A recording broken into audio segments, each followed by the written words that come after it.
outspoken. She's not afraid to ask tough questions. She's not afraid to speak her mind. You've read her column. Maybe you're a fan on Facebook. No topic is off limits. Straight to the point. There's no chaser. You're now watching Straight Talk with Carla Zuill.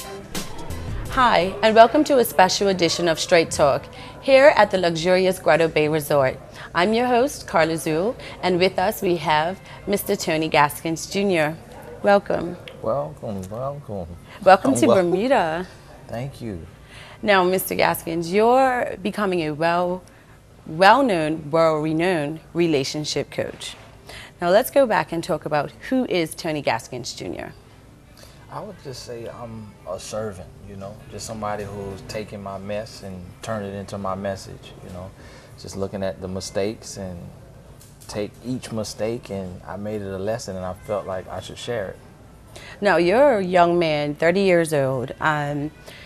You were an athletic gentleman. You got a scholarship to play football, and you almost messed that up. What happened?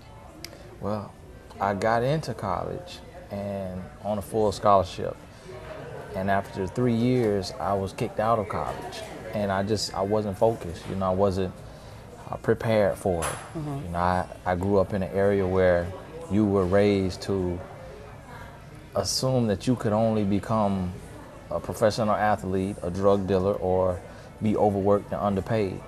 And I just didn't have the mindset to apply myself. And 3 years into that scholarship, I was kicked off the team. How come? What were you doing or not doing? I just wasn't working hard, wasn't focused. I wasn't giving my all. I was chasing the ladies. I was trying to be cool. A lot of guys, we look up to the rappers. We look up to the dope boys, and we see that image, and we want to be swagged out, so to speak.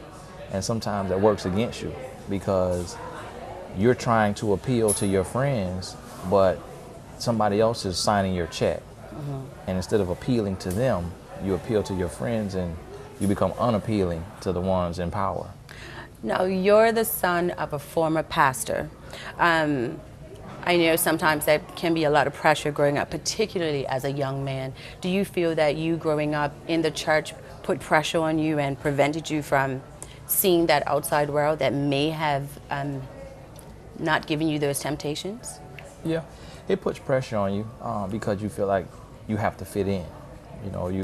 You come from privilege, so to speak, and so you feel like an outcast, and you feel it's necessary to prove that you're humble and you're down to earth and you're just like everybody else. And sometimes you overcompensate and you do more than the people who were never in the church, and you end up getting in more trouble. Mm-hmm. And I also feel like there's a target on you because you were reared in that spiritual environment.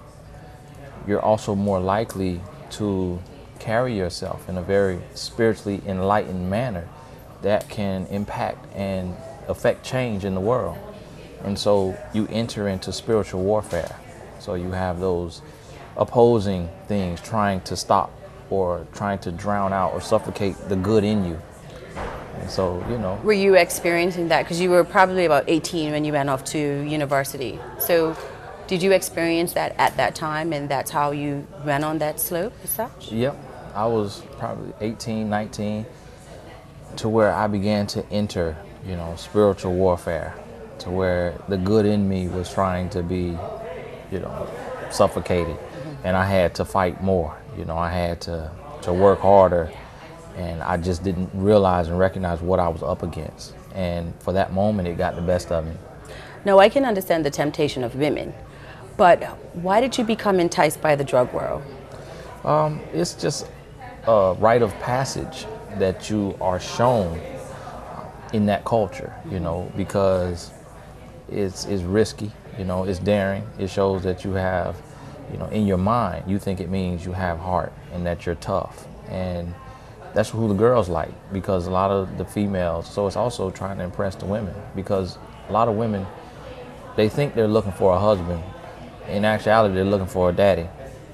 And in looking for a daddy, they're looking for someone who can provide security. And when they look at security, they think the tough guys are the most secure. Mm-hmm. And so the nice guys finish last. And so you don't want to be a nice guy, you want to be a tough guy. And so when you look at the tough guys, that's the drug dealers. So it's kind of all interwoven, and one thing leads to the next. Were you ever afraid that that life would, I know you had your moment where you got out of it, but were you ever afraid that it would totally envelop you and there was no turning back?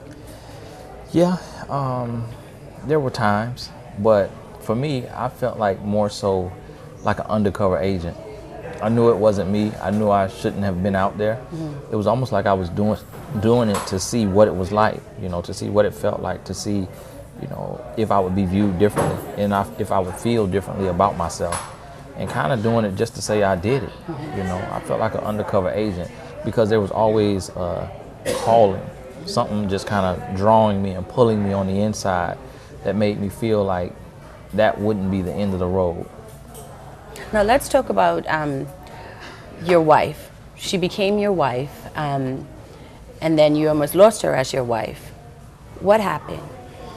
She was very, very, respectable, and she respected herself and loved herself, and she had an idea of what she wanted. She was looking for love. She was ready for love at a young age, and I showed her my representative, and she thought that's who I was going to be. And then when I was drawn and pulled back to the street, she said, "This isn't who you showed me." And she left. We had just gotten married 2 months earlier. We had just had our son a couple months earlier, and she left.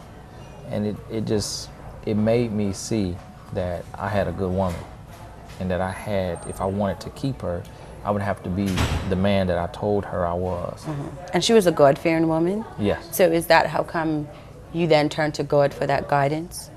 Yes, she was God-fearing, and I was God-fearing. I knew God, mm-hmm. and I was, raised in the church, but I was in that prodigal son state, where you kind of rebel, and you're searching for yourself. And she was seeking God more at that time because she was confused and she needed answers, mm-hmm. Because marriage wasn't turning out the way she intended it to be.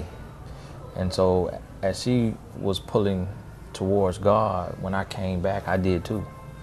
And we both kind of, supported one another in that growth, in that spiritual growth, mm-hmm. and understanding and realizing, finding out who we are as people. Now, I follow you on Instagram, Twitter, Facebook, and one thing that you always do is I would say, glorify, you praise, you honor your wife. What do you say to some who may feel no man can be that pure towards his wife, that loyal, that's just an act? What do you say to people like that? I think it's just social conditioning, and it's sad that we see something real and pure, but we assume that it's fake. But it's because of the pain that we've been subjected to, mm-hmm. so that we can't believe that it's that good because we're living in a painful situation and we're being treated like crap and we're accepting it. Mm-hmm. And so that's another reason why I show it, because I don't have to. But I look and I see so many people who I coach, who I know their relationship is in turmoil, but they pretend that it's perfect online. So I say, if I have what's real, why should I hide it when people who don't have it show it and it's fake? So I'm showing the real because I know people who perceive the masses, they believe what they see. But when you look at me, what you believe is really what it is. And that's why I show it, because I'm trying to shift the culture. Because when I do that, it makes other women see and believe how they should be treated. And if their man isn't willing to promote them or to put them on a pedestal or to praise them, then they have some things to consider, because every woman deserves that. So I give my wife what she deserves, but also what every other woman deserves. So I'm trying to set a new standard. Mm-hmm. Okay, well, Mr. Gaskins is not well liked at times by some of the men who feel that he's revealing too much of the man code. When we get back, we're going to find out why he keeps it real with women to show them what they really do deserve out of life. We'll be back in a moment. More straight talk after these messages.